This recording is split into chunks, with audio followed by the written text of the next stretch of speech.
Obviously, Fallout 76 was a masterpiece for all the ages, and it's insanely amazing story and unbelievable worlds that just feels alive and vibrant and just absolutely amazing. Is the reason that it's gonna be on place 20. There's just no doubt that the absolute excellence in that game, in Fallout 76, is just unmatched by nearly every other game out there. Never has there been a game that inspired so many people, so many children to do better, to make a better world, to tell stories, to save people, to educate people, to make the world such a much better place. I know it's not Fallout 76, it's obviously Fallout New Vegas, and Fallout New Vegas was actually amazing. It was super hilarious, it was absolutely a fantastic game. It had actually a good story. Personally, I do think I did enjoy Fallout 76 a bit more than Fallout 4, even though I think Fallout 4 is definitely regarded as the better game. I think Fallout 76 wasn't actually all that bad. If it would be just Fallout 76, it obviously wouldn't be on this list. Beneath the flag of the new California Republic, dedicated to old world values of democracy and the rule of law. As the Republic grew, so did its needs. Scouts spread east, seeking territory and wealth in the dry and merciless expanse of the Mojave Desert.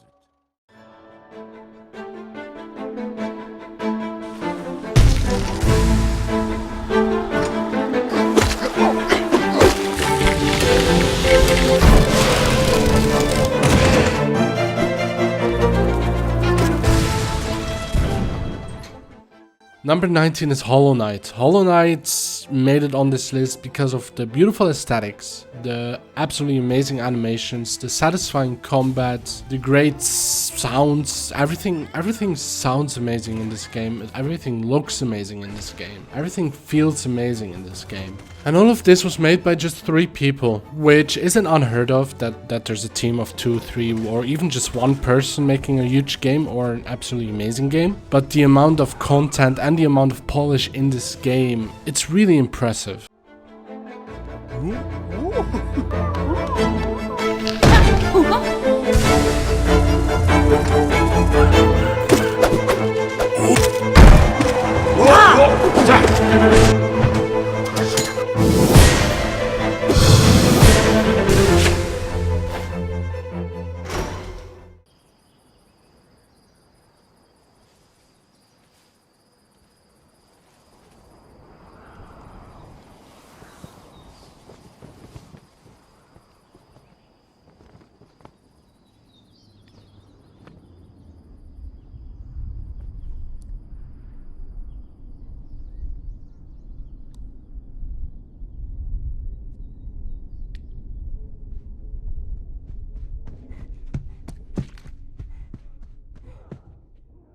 Number 18 is The Last of Us from Naughty Dog. The Last of Us is the only game in these last 20 games where I don't think the gameplay is really all that amazing. It's still good, it still feels smooth and pretty good, but overall the gameplay itself isn't anything special compared to any of the other games in the top 20. Obviously, where this game shines is the story. The story is very human, it's very emotional and somewhat realistic, especially for a video game. The game has gotten a lot of praise over the years and I think it's completely deserved. A lot of people will remember this game for many years, especially with the sequel coming out in 2020. And I do think The Last of Us is the peak of narrative-based games where the story goes above everything else in the game, but without making the gameplay itself a really bad experience.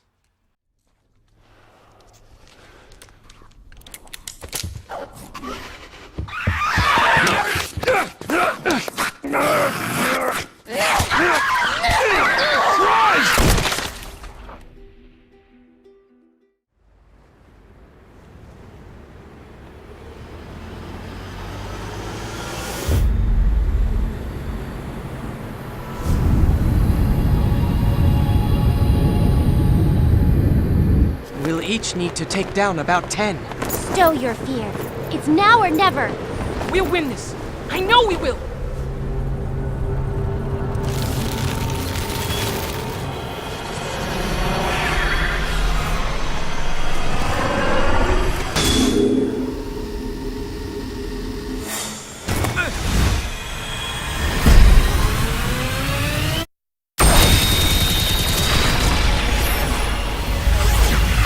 On number 17, we have a game that everyone is familiar with. It's Super Smash Bros. We got two different ones. We got in 2014 Super Smash Bros. For the Wii U and 3DS. And in 2018, we got Super Smash Bros. Ultimate. Super Smash Bros. Is a franchise that everyone always really liked. And I do believe that with Super Smash Bros. Ultimate, there's finally a Super Smash Bros. Game that everyone, or almost everyone, agrees is the best in the franchise. Even though personally I think they were always improving from the original to Melee. Melee was absolutely amazing and it's still very popular. But I also think Brawl was an improvement from Melee, and I think the Wii U and 3DS version was an improvement from Brawl, and Ultimate is the ultimate version of Super Smash Bros. There's probably still a lot of people that think Melee is the best Super Smash Bros., which honestly it's the one I had the most fun with, so I can definitely understand it, but from the game itself, I think Ultimate is much, much better. But yeah, so seeing that in my opinion, at least, the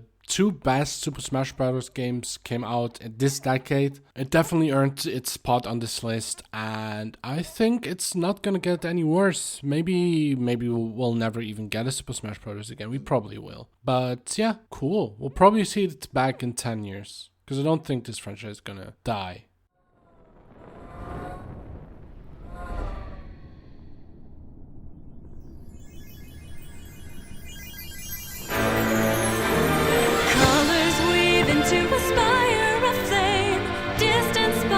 To a past still unnamed, bear this torch against the cold of the night.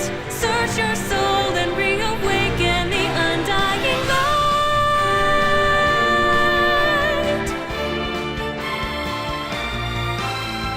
On that day when the sky fell away, our world came to an end. In our eyes stood a fading sunrise in the dark, glimmering shadows.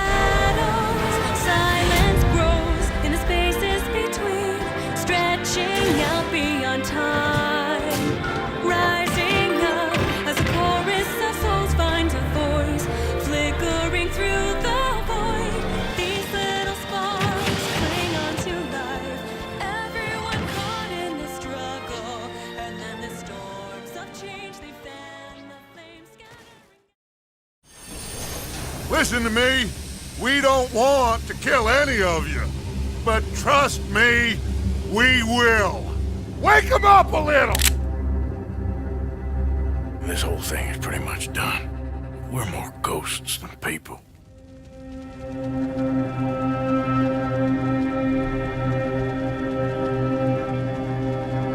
You have got to keep faith.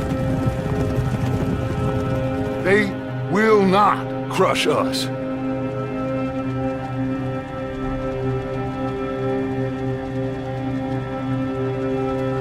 Old Dutch. My best friend. Next up is the Breaking Bad of video games. It's Red Dead Redemption. The first Red Dead Redemption came out in 2010, and the second one came out in 2018, and the PC release was in 2019. Red Dead Redemption is an odd one for me, because for me it's the same as with The Witcher, where I did enjoy the games, both of them. However, I didn't enjoy them quite as much as everyone else apparently. I'm not sure what it is, because the graphics are amazing, the characters are interesting, as in they're not copies of each other, they're diverse.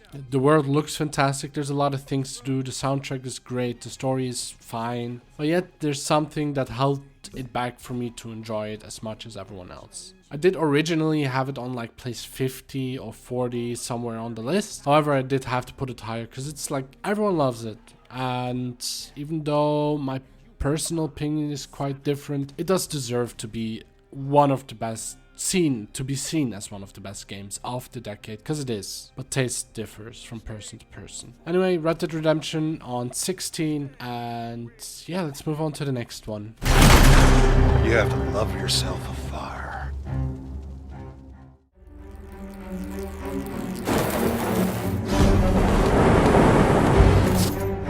Number 15 is Slay the Spire. Slay the Spire is a deck-building roguelite game that really refreshed both of those genres. Because it might sound a bit weird to put a game that's based on two very different genres that are both extremely niche on place 15 of the best games of the decade. But mechanically, this game is absolutely amazing. It's graphically, it's not fantastic. The soundtrack is kind of dull. There's no real story. However, mechanically, it's so unique from other deck builders and other roguelites. It's just so interesting to play. You can make like tactics. You can think about what you're gonna do. You can, I guess that's what tactics are. However, it's really, really fun and extremely rewarding when you win. At the beginning, the game is very hard. It gets a bit easier, kind of, when you go on, because you understand the game and trinkets and the cards much better. However, there are ways that the difficulty goes up quite a bit when you play the game a lot.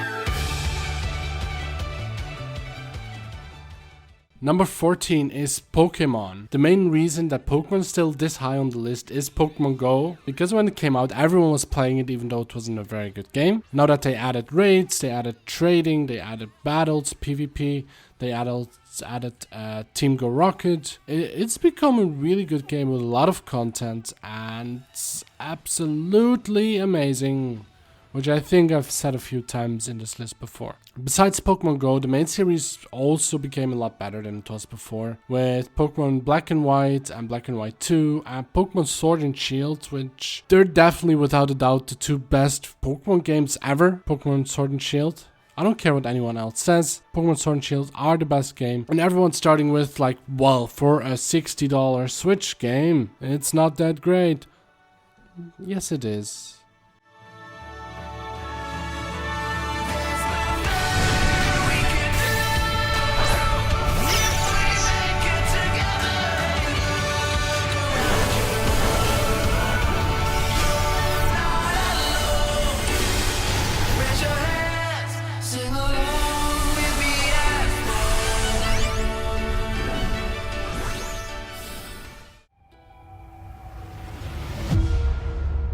Corporate model is the oldest and most efficient structure history has ever shown us.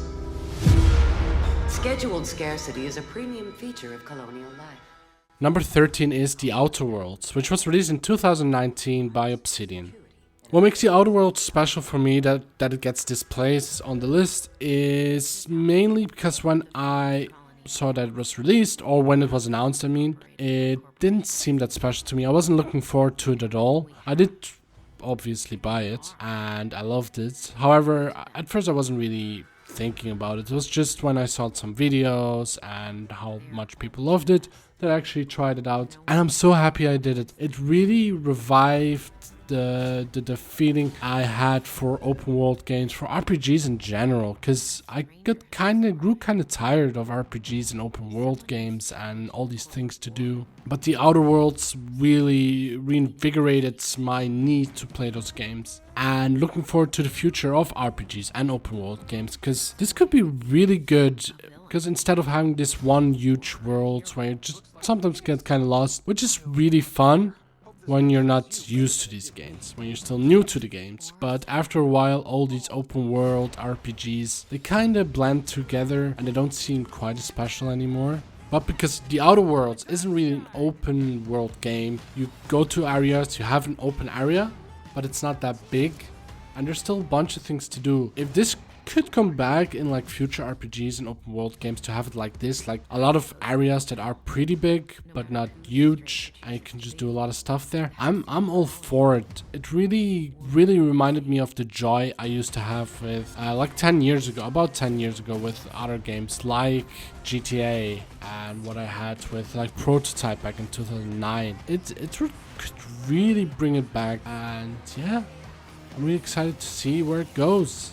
If we get another one that's the same and not 100 hours long, but more like 50 or 40 or 30, I'm all for it, definitely.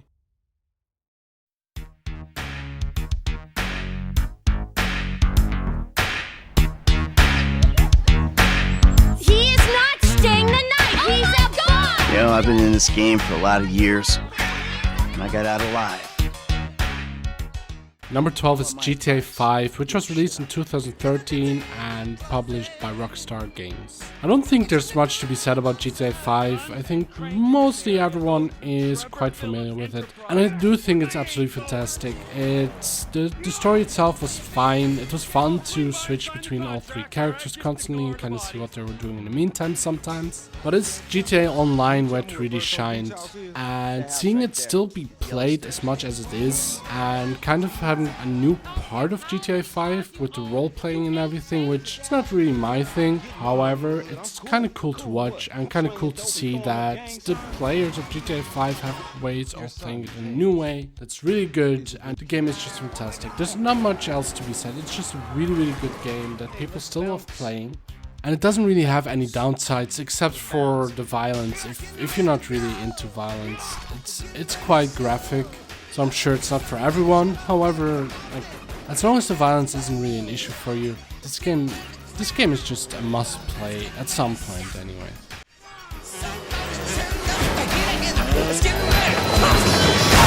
That's Trevor, my best friend. That's Franklin, the son I always wanted. Yeah, whatever. Jesus, your therapist has a lot to answer for.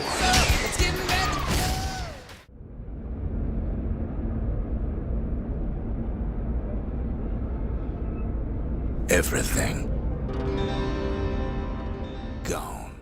Number 11 is Bastion, which was developed by Supergiant Games and released in 2011. You can probably also add Transistor and Pyre and Hades on this spot, because any game of Supergiant Games is just absolutely amazing. I'm currently playing a lot of Hades, which it didn't make the list because I didn't play it and didn't even know it existed before I completed the list. Anyway, just add everything from Supergiant Games to this spot because all of their games are absolutely amazing. But Bastion was the first one I played back in 2011. It was the first time, not the first time I liked an indie game. There was Super Meat Boy before, and like Braid, but this was the first time there was actually a story that I really loved and a style that probably was my favorite style in any game until that point. And I was so impressed by the game, the gameplay, the story, or the storytelling at least, and just the world.